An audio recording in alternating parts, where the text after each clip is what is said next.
ከበኒ እስራኤል ዘመን በፊት አንድ ታላቅ ንጉስ ነበር። ንጉሱ በህዝቡ ላይ ታላቅ ስልጣን ነበረው። ሰዎችም ትዕዛዙን መቃወም አይችሉም ነበር። ንጉሱ የሚፈልገው ነገር ለህዝቡ ህግ ይሆን ነበር። ከንጉሱ ጋር የሚኖር አንድ አስማተኛ ወይንም ጠንቋይ ነበር። አስማተኛው እድሜው ሲገፋ ንጉሱ ከሱ በኋላ ይህንን ስራ የሚወርስ ልጅ ወይንም ወጣት እንዲያገኝለት ፈለገ። ስለዚህ አንድ ወጣት ተመረጠ። ይህ ወጣት ብልህ ነበር፣ በፍጥነትም ሊማር ይችል ነበር።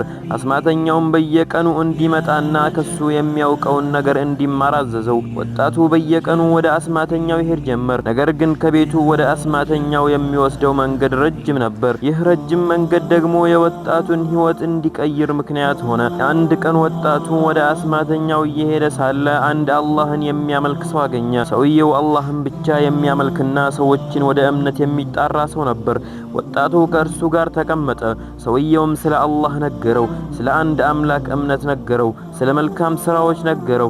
ወጣቱም ንግግሩን በጥሞና ያዳምጥ ጀመር። ከዚያ በኋላ ወጣቱ በየቀኑ ወደ አስማተኛው ከመሄዱ በፊት ወደዚያ ሰው መሄድ ጀመረ። ከእሱ ይማር ጀመር። ከዚያም ወደ አስማተኛው ይሄድ ነበር። አንድ ችግር ግን ተፈጠረ። ወጣቱ ወደ አስማተኛው መዘግየት ጀመረ። አስማተኛው በጣም ይቆጣበት ጀመር። ወጣቱ ግን ምክንያቱን ሊነግረው አይችልም ነበር።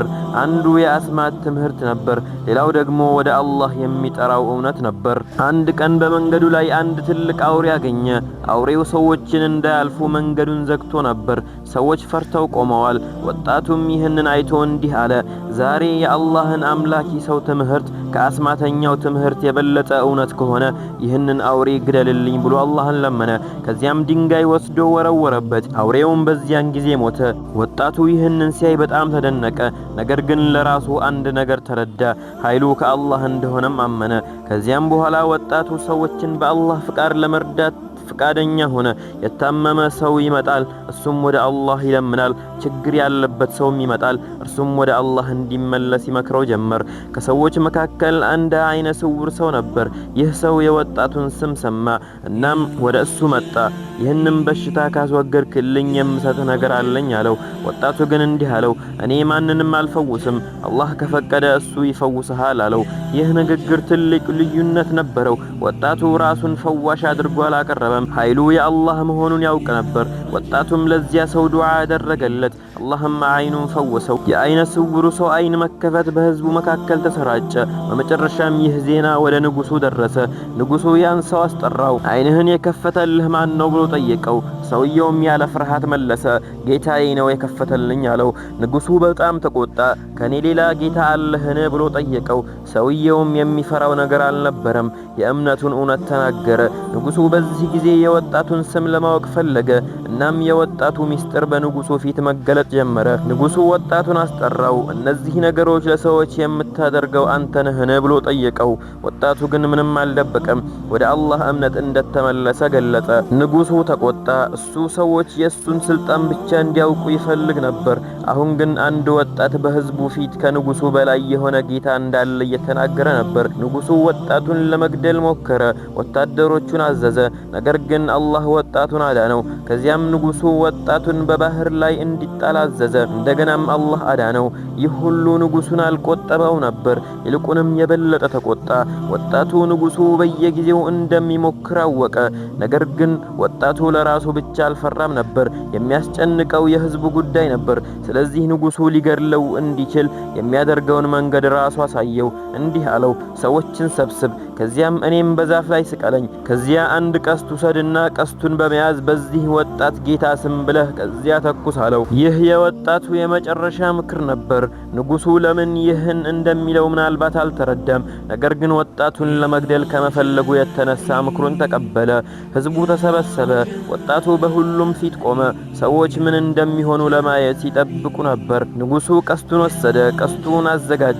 ወጣቱም ሰዎቹን እያየ ነበር። ወጣቱ ሊሞት ነበር፣ ግን የሚፈራው ሞትን አልነበረም። ምክንያቱም ህይወት ከአላህ እንደመጣችና ወደ አላህ እንደምትመለስ ያምን ነበር። ንጉሱ ቀስቱን ሳበ። ከዚያም በወጣቱ ላይ ተኮሰ። ቀስቱም ወጣቱን መታው። ወጣቱም በሰዎች ፊት ሞተ። ነገር ግን የዚያን ቀን የተከሰተው ነገር ንጉሱ የጠበቀው አልነበረም። ህዝቡ ወጣቱ ሲሞት አየ።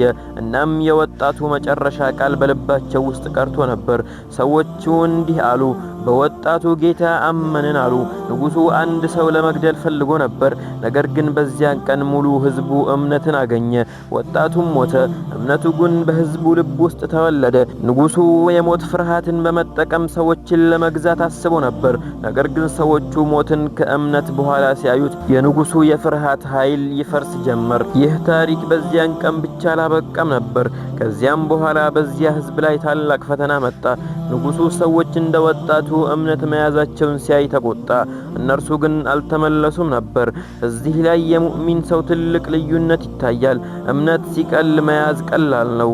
እምነትን ለመያዝ መከራ ሲመጣ ግን የእውነተኛው እምነት ጥንካሬ ይታያል። ከዚህ ታሪክ የምንማረው ነገር ብዙ ነው። አንደኛ፣ አንድ ሰው ትንሽም ቢሆን በእውቀት ላይ ከቆመ ትልቅ ለውጥ ሊያመጣ ይችላል። ሁለተኛ፣ የሰዎች ኃይል የቱንም ያህል ቢበረታ ከአላህ ስልጣን በላይ አይደለም። ሰው ለራሱ የሚመስለውን ድል ሊያገኝ ይችላል። እውነተኛ ድል ግን ከአላህ ዘንድ ነው።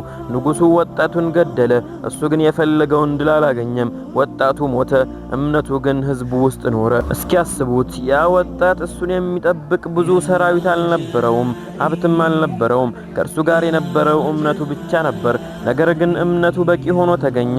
ንጉሡ ሰራዊት ነበረው፣ ወጣቱ ግን አላህ ነበረው። ንጉሡ ስልጣን ነበረው፣ ወጣቱ ግን እምነት ነበረው። ንጉሡ ሞትን እንደ መሳሪያ ተጠቀመበት፣ ወጣቱ ግን ሞትን ከአላህ ጋር የሚያገናኘው በር አድርጎ ተመለከተው። አንድ ሰው በእውነት ላይ ከቆመ ሙሉ ሕዝብን ሊቀይር ይችላል። እናም ይህ የወጣቱ ታሪክ ነው። ለዛሬው እዚህ ጋር የምናቆም ሲሆን በቀጣይ እስከምንገናኝ ድረስ ወቢላሂ ተውፊቅ ወሰላሙ ዐለይኩም ወረሕመቱላሂ ወበረካቱሁ።